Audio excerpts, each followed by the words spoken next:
Gusto ko lang kunin yung opportunity na to. Manawagan sa mga anak ko. 10 years ko na silang hindi nakakausap.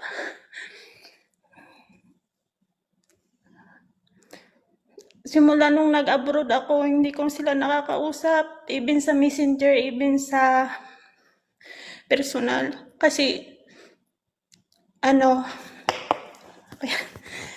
kinakabahan ako, Lodi. Sige lang, para makita nila. Maramdaman nila kung ano yung nararamdaman mo dyan. Ilang buwan ko lang. Tagalogin mo para maintindihan nila.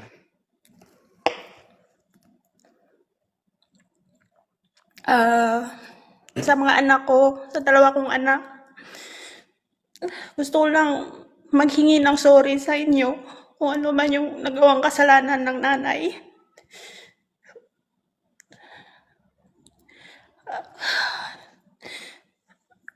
Sorry talaga.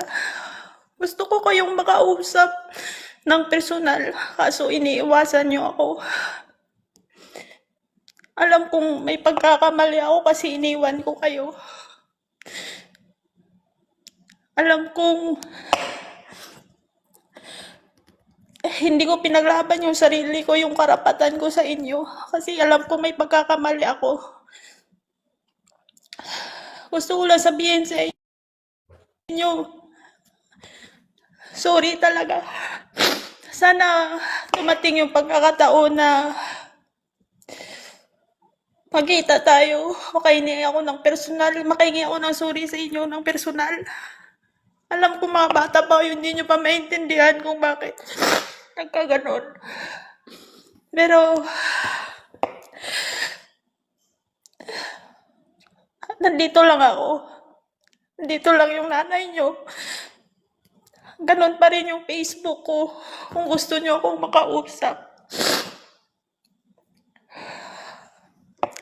Hindi nagbabago yung pagmamahal bilang nanay. May nagawa man akong kasalanan sa inyo. Humihingi ako ng sorry. Simula nung iniwan ko kayo.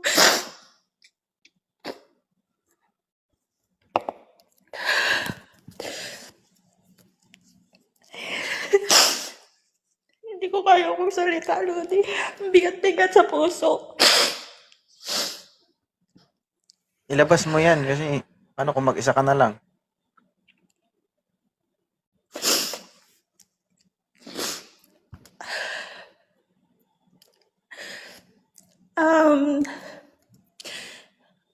Nonoy Renz, alam ko malaki ka na. Sorry talaga ako. Ano ba yung kasalanan ni nanay? Sana makita mo to someday. Makita mo to kasi alam kong itong nakiatan kong live famous to. Sorry talaga. Hindi ko alam kung paano ko sisimulan yung paghingi ko ng sorry sa inyo kasi alam kong malaki yung kasalanan na nagawa ko. Pero kung handa nyo na akong patawarin, nandito lang ako. Ganyan pa rin yung Facebook ko. Andito lang si nanay pag gusto nyo humingi ng tulong. Alam ko hindi mo pa maintindihan kasi minor ka pa. Pero darating yung araw na kailangan mo o nandito lang po ako. Yun lang po, Ludi. Bakit nagkaroon ka ng kasalanan? Anong kasalanan mo sa kanila? Hindi kasi, Ludi, nung nag-abroad ako to year 2017, niwan ko sila maliit pa. Yung panganay ko, 7 years old. Tapos yung pangalawa ko, 6 months pa lang. Buhat sa kahirapan nga po. Tapos naging problema kami ng tatay niya. Oh, Tapos, yung mga haka-haka nila na nagkaroon daw ako ng lalaki. Nakahaka nila na nagka-boyfriend daw ako simula nun. Iniiwasan ako ng anak ko, hindi niya ako sa Facebook, binablock nila ako. hanggang sa hindi ko na rin pinilit yung sarili ko, hindi ko na rin pinaglaban yung karapatan ko kasi alam kong galit sa akin siguro yung mga anak ko kasi iniwan ko nga sila. Hanggang sa ngayon may asawa na po akong bago. Taga saan yung asawa mo? Taga Zamboanga. Tapos, yung asawa mo dati, may asawa na rin. Hindi ko po alam, wala na rin akong balita. So, hindi mo sinubukang umuwi sa inyo para kausapin sila. Sinubukan ko pong umuwi at para kausapin din nila ako hinaharap. Sinusubukan ko ding i-reach out sila Magpakita ka. na sinusubukan ko ding i-reach out sila na para magbigay ng sustento. Pero yung sinasagot lang nila, hindi daw nila ako kailangan. Hindi na daw Kasi, nila ako kilala. Bakit umabot sa punto na kailangan mo mag-abroad? Kulang. Kasi gawa nga po ng kahirapan, gawa nga lang yung kailangan po pong tumulong sa nanay, tatay ko, sa mga kapatid ko. O sa Pilipinas lang ako, hindi ko kayang magsustento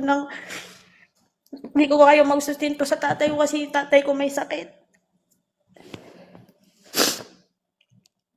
Tapos mga Wala ka kapatid bang ko, pinapaaral ko pa. Ikaw lahat. May mga kapatid din po ako, kaso lang may mga asawa na rin sila. May mga pamilya na din sila, kaya ako na lang yung naglakas ng loob para makatulong sa pamilya. Kaya nga, 'di ba? Naglakas loob ka para makatulong sa pamilya, pero sinakripisyo mo ang sarili mong pamilya. Alam nyo, guys, hindi nyo kailangang karguhin lahat ng responsibilidad, no, sa mga parents nyo. Walang masama ang tumulong, pero i-balance nyo. Hindi lang naman ikaw yung nag-iisang anak eh. 'Di ba? So wala namang problema dati sa asawa mo, kayang-kaya niya kayong buhayin. Construction worker lang din po siya dati. Hindi sapat yung kinikita. Hindi sapat. Tapos, kasi yung naging problema namin dun kasi bata pa kami nagsama. Laging na pinag-aawayan namin pera. Lagi namin pinag-aawayan yung ganung bagay. Tapos parang magulo na rin yung sitwasyon naming dalawa. Kayo boys mga kapwa ko lalaki, huwag kayong pumasok sa pag-aasawa kung hindi nyo kayang panindigan. Minsan, nagiging kasalanan ng babae. Yung tipong nagsasama na kayo dahil sa kahirapan, napunta ng ibang bansa yung babae. Di ba? Una sa lahat, kung responsable kang lalaki, hindi mang ibang bansa yan. Di ba? Una sa lahat, kung kaya mong i-provide lahat ng pangangailangan ng pamilya mo, yung asawa mo, hindi aalis yan. 'Di ba? Against ako dun sa sinasabi na yung pangingibang bansa, no? Ang solusyon sa kahirapan. Hindi, para sa akin. Majority. Merong naging successful, oo. Pero, sabihin nating yun talaga, yung pangingibang bansa, yung susi para maiangat tayo sa kahirapan. Hindi. Kasi iba eh. Iba yung mindset natin galing sa Pilipinas, pero pagdating natin sa ibang bansa, nakakalimutan na natin yon. Kasi pagdating natin ng ibang bansa, iniisip natin, magpadala ako sa pamilya ko, kailangan nila ng pera. Yung pangarap mo na makaahon sa hirap, wala na. Natakpan na dun sa mga pangangailangan ng pamilya mo. Lahat ng kita mo, pinapadala mo. 'Di ba? Although walang maiwan sa'yo. Kaya kayo guys, no? Walang problema mag-abroad. Pero dapat, meron kang positive mindset na kailangan mo talagang sundin. Hindi yung nangarap ka na sana pag abroad ko, makaahon kami sa hirap. Hindi yung nandun ka na sa abroad, pag uwi mo ng Pilipinas, ganun ka pa rin. Di ba? Sa mga lalaki dyan, huwag kayong feeling victim, kumbaga. Ah, nang ibang bansa yung mga asawa nyo dahil sa mga kasalanan nyo. Ah, kasi kung responsable ka, ah, hindi yan aalis.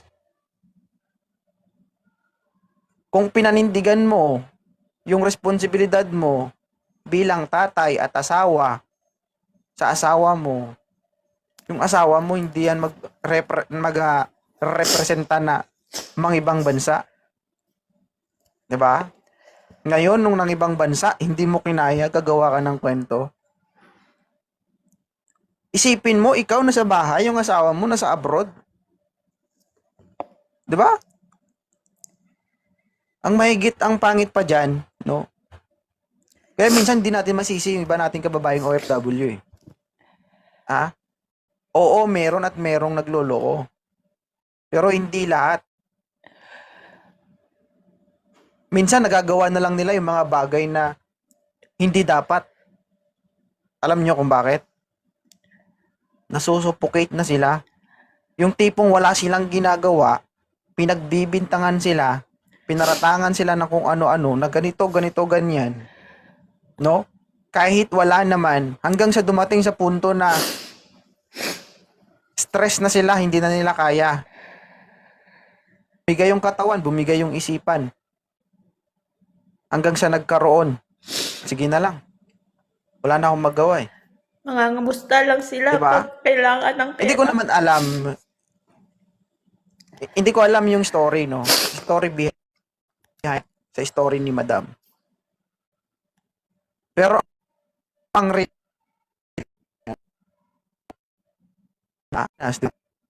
ganun ka lang. Yung asawa mo dun, trabaho, trapo ng CR, trapo ng boldon, 'di ba? Pupulot ng tae, 'di ba? Samantalang ikaw sa bahay, nandun ka lang na pagiging taong bahay, no? Pero yung punto natin dito, siya yung nagsakripisyo, no? Siya yung nagpapakapagod sa ibang